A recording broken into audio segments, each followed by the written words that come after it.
If someone can control your emotions, they control you. My name is Leon Wheeler Jr., and this is Master Making Emotion, where I'm learning how to master myself and I'm teaching it while I learn it. Today, I want to talk about something that's been an issue for me my entire life. Uh, the sad thing is, even though I've always have had knowledge about this, I guess this weakness, that's what I'm gonna call it. I haven't figured out a way to master it. Well, that's not even true. I hadn't concentrating. I never concentrated on mastering it, and now that's what I'm doing. Focusing on taking my power back. I shouldn't even say taking it back. Actually, focusing on gaining the power that I desire to have, and that's really just power over myself. Some of the worst dilemmas, issues that I have faced in my life, unfortunately, have came by me allowing someone to whisper in my ear, someone to push my buttons, someone actually giving them the opportunity to control my emotions. And yes, out of those situations, out of those times, some of the worst actions, some of the cost problems, cost effective problems that I suffered from have came from those encounters. And it's really a sad situation to me because I've always known what was going on. But being a creature of habit, bad habit is what we're talking about now.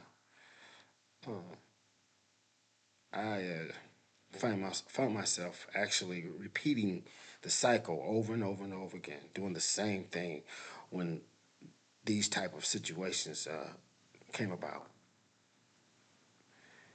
And when I look back, I mean, like I said, I'm definitely saddened by that, that I relinquished control of myself like that.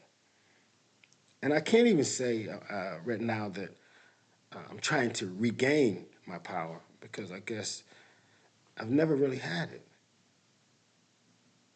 But with this channel, with my strive to be the best human being that I'm focusing on becoming, I'm doing the work.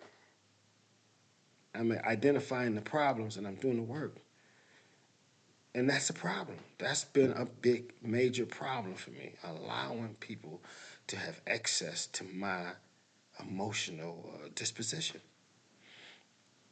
And it happens uh, by way of, well, I'll give you an example of one without getting too off into the details, but it normally take place when you, well, for me, based on the situation, an individual that I know would possibly have some information for me that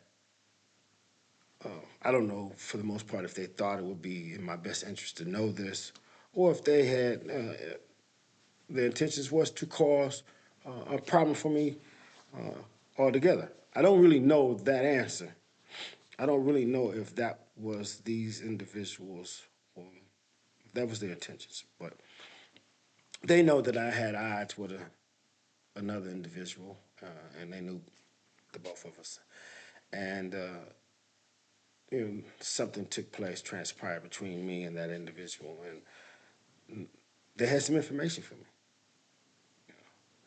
And they decided to call me and say, hey, Blase Splee did or said such and such and such, and, you know, I know that you probably would like to know this information. I think that this is something that, you know, I feel I should do this. I should tell you this. So I'm just giving you the game, and that's what it is. And me hearing that information stirred up something inside of me. And I don't want to say I lost it, but I didn't make the best decisions. I reacted, and always reacting or reaction is never the answer. Responding, taking out time to check a situation out and give some thought to it, that's appropriate. But reacting is just it's spontaneously. It's spontaneously. It's without giving any real thought or any evaluation to the situation, and that's what I did. I responded. No, I apologize. I reacted, and in my reaction, detriment was caused to the individuals and also to myself. Because these pains, unfortunately, you can't leave them. You never can live them down. Bad decision makings can be very critical. So you want to take the time out and you know control that. You don't want to be a reactionary individual. You want to be an individual that take out the time to actually give proper consideration to whatever the situation is, and then move accordingly. But that's not what I've done. That's not what I've done. And when I do that, in my opinion, I allow that individual, male, female, or whatever, to become my ruler, my dictator. Now, it's always good to know whether or not, or have an idea whether or not the individual, I'm going to call them the provocateurs. The provocateur is giving you information uh, because they genuinely care for you, or whether or not they're hoping that you take it and run and do some stupid and cause you some detriment, cause you some harm. That's really not important, but it's good to know because, in all honesty, they are not the problem. The provocateur is not the problem. The problem is you reacted to a scenario that you should have controlled, that you should have evaluated, that you should have studied. And when you do that again, chaos never turns out good. So now I'm doing my best to take time out to breathe, to pause, to reflect, to contemplate, to pray, to meditate. I don't have to move hastily.